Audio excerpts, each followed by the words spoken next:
Alhamdulillahirabbil alamin. Terima kasih Pak Sugri atas pemaparan materi pada pertemuan minggu ini.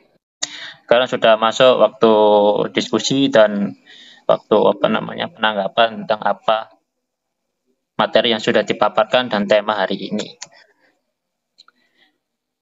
Monggo, ada yang duluan atau seperti biasa saya dulu ini.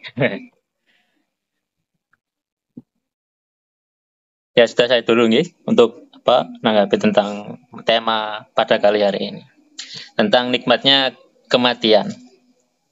Ya, nikmatnya kematian tentunya pada umumnya pada dewasa ini ketika saya lihat ketika ada dengar kata mati saja itu orang itu terbagi jadi dua sudah. Yang satu itu orang itu takut itu ada kematian. Ketika dengarkan orang mati innalillahi wa inna ilaihi raji'un gitu, disiarkan di masjid atau musola. Itu kesan pertama mereka itu kebanyakan yang saya ketemu itu. Waduh, orang mati. Ya Allah. Kayak kematian itu menyusahkan ya. Kayak kematian itu hal yang gimana ya? Menakutkan.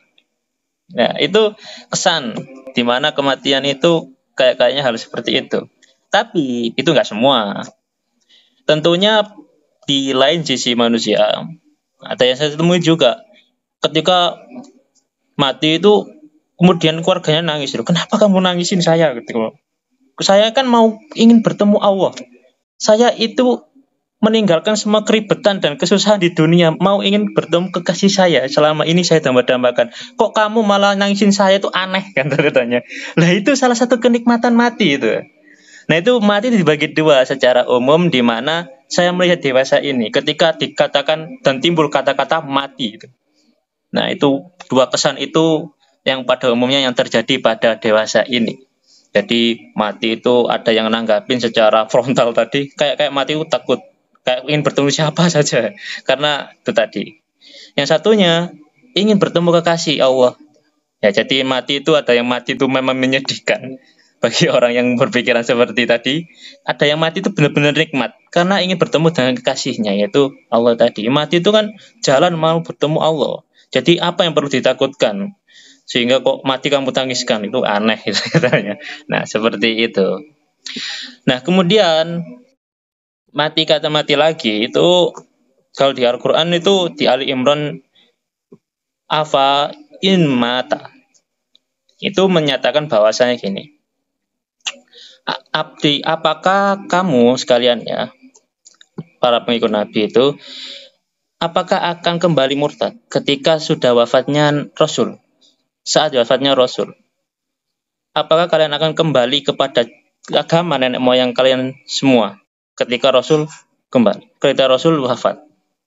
Nah, di situ menunjukkan bahwasanya kematian seseorang yang berharga, kematian seseorang yang istimewa, kematian seseorang pembesar, atau yang bagi kita itu menurut kita ya idola. Itu bisa membuat itu kematian itu nikmat, atau kematian itu memang benar-benar malah jadi malapetaka bagi dirinya. Itu disindir sama Allah di surat Al-Imran 144 itu. Di situ menjelaskan bahwasanya apakah kalian akan kembali kepada agama nenek moyang kalian atau kembali murtad?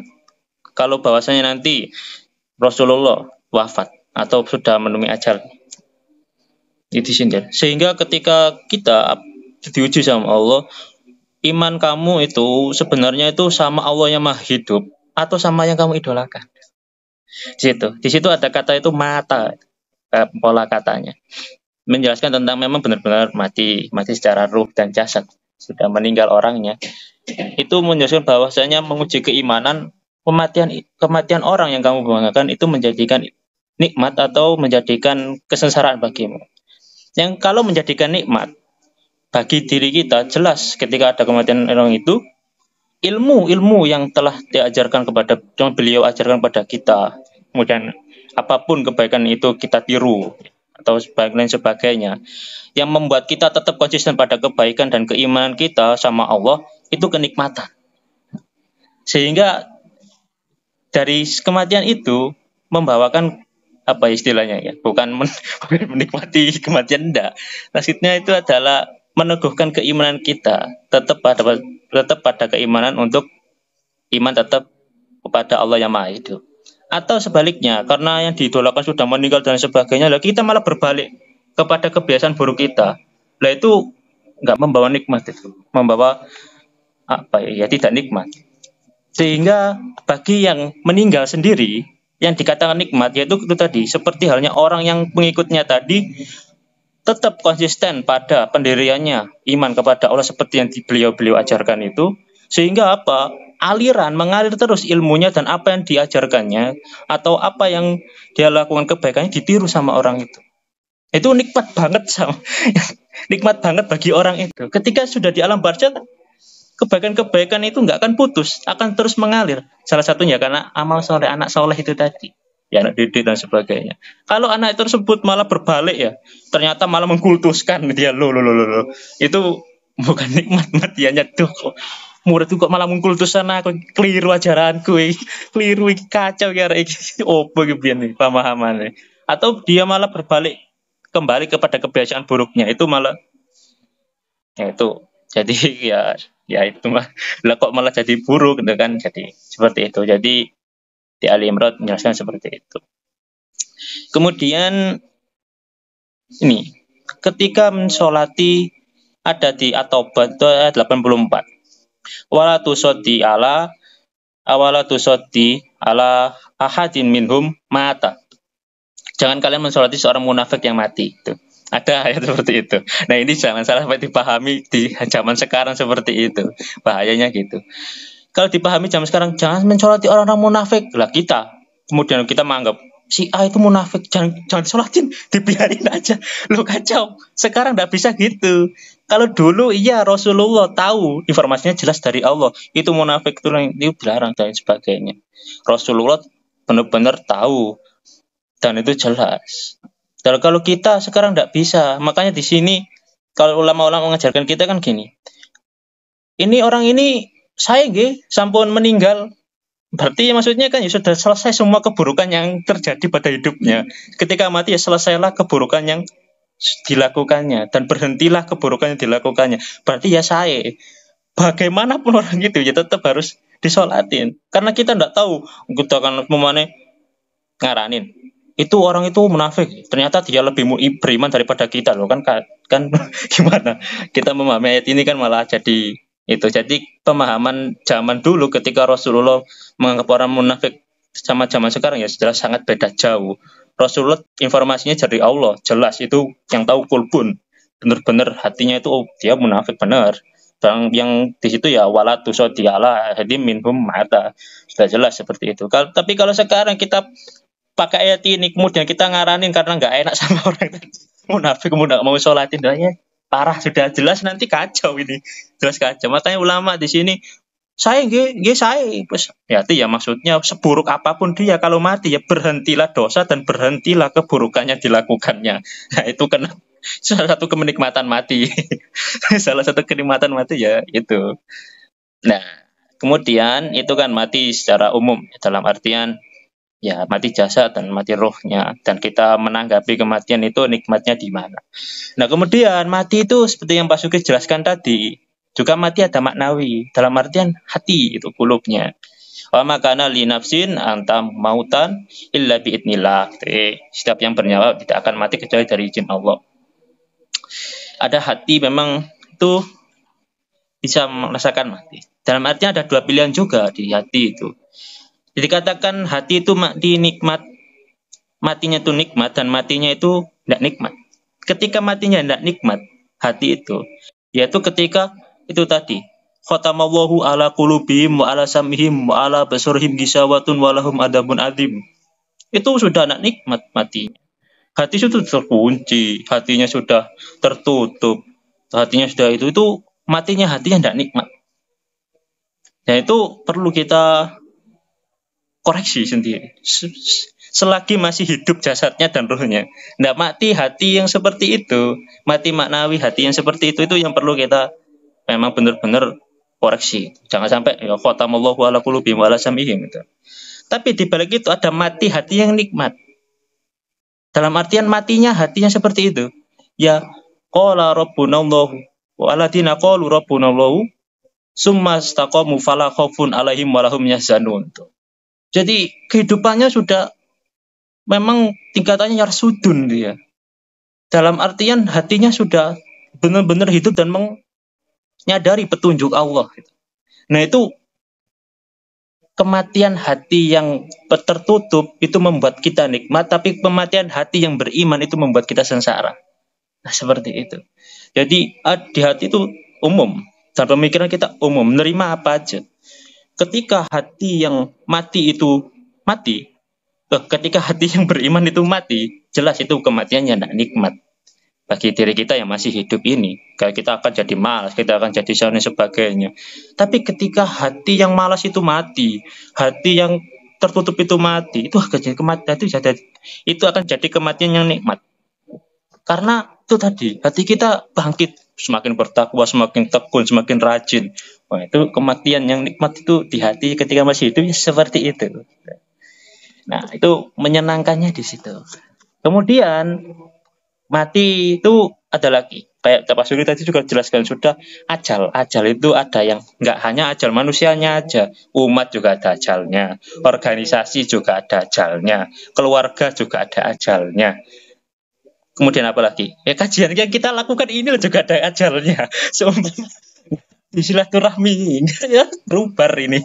Kajian ini juga menemui ajal nanti kan, seperti itu. Atau gimana? Kan ajal. Jadi semua punya ajalnya sendiri-sendiri. Nah tadi kan sempat saya tuh bingung bagaimana memperpanjang ajal. Kemudian kan dijelaskan ajal itu yang memperpanjang, kayak silaturahmi itu memperpanjang umur dan sebagainya. Ajalnya sendiri, ternyata ajalnya sendiri itu adalah ya silaturahmi, bertemunya kita sesama itu umur itu salah satu memperpanjang ajal itu tadi.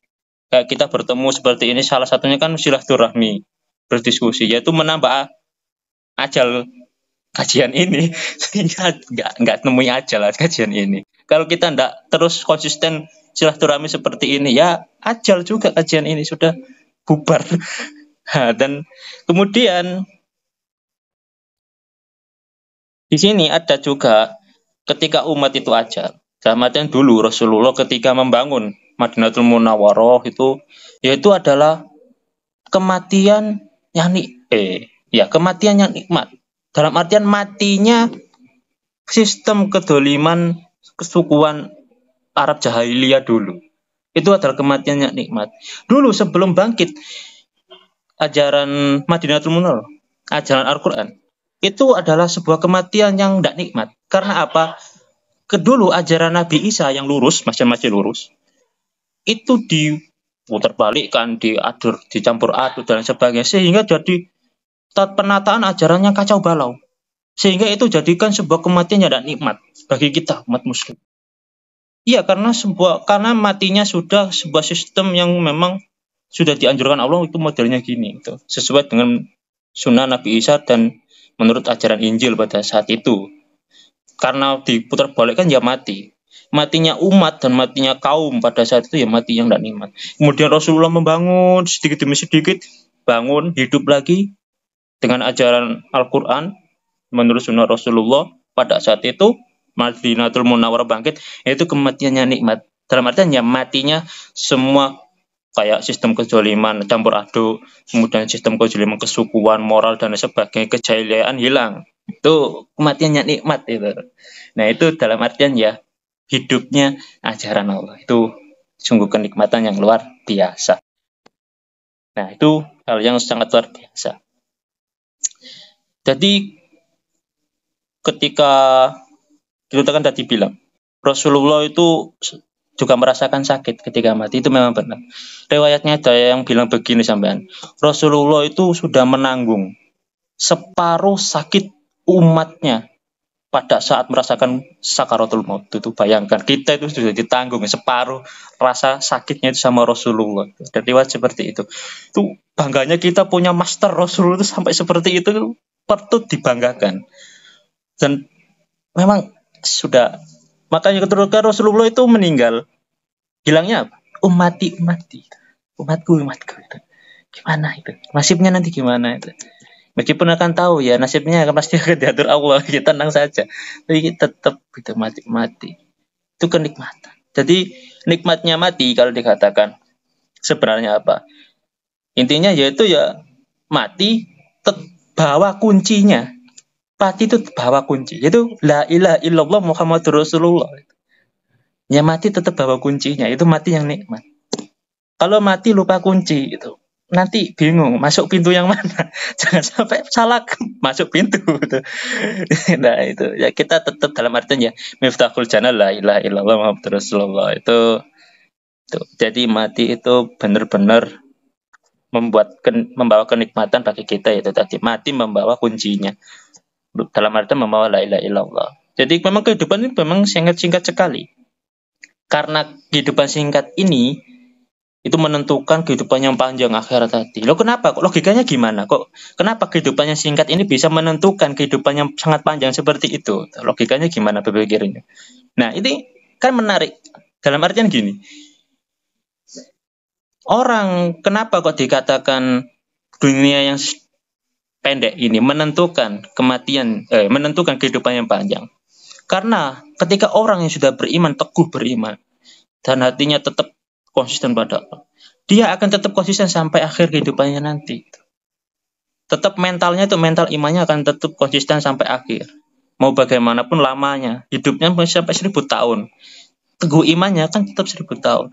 Tapi kalau orang yang mempunyai mental kafir, mempunyai mental yang maktub dan dolin, dia akan terus sampai 1000 tahun ya begitu mental itu. Memang benar-benar maksudnya tingkatannya kafir itu sampai tingkatan kufar itu maksudnya. Iman itu tingkatan imannya sampai tingkatan yang dalam juga ya, bukan ecek-ecekan lagi itu. Dalam artian ya itu tadi logika.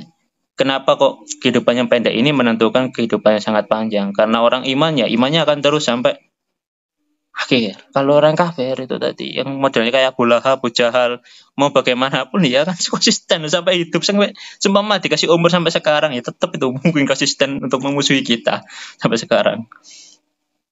Nah, seperti itu. Nah, jadi kita ketika bilang ini kenikmatan mati atau ketika ada kata mati, itu saya nanggapinya seperti itu.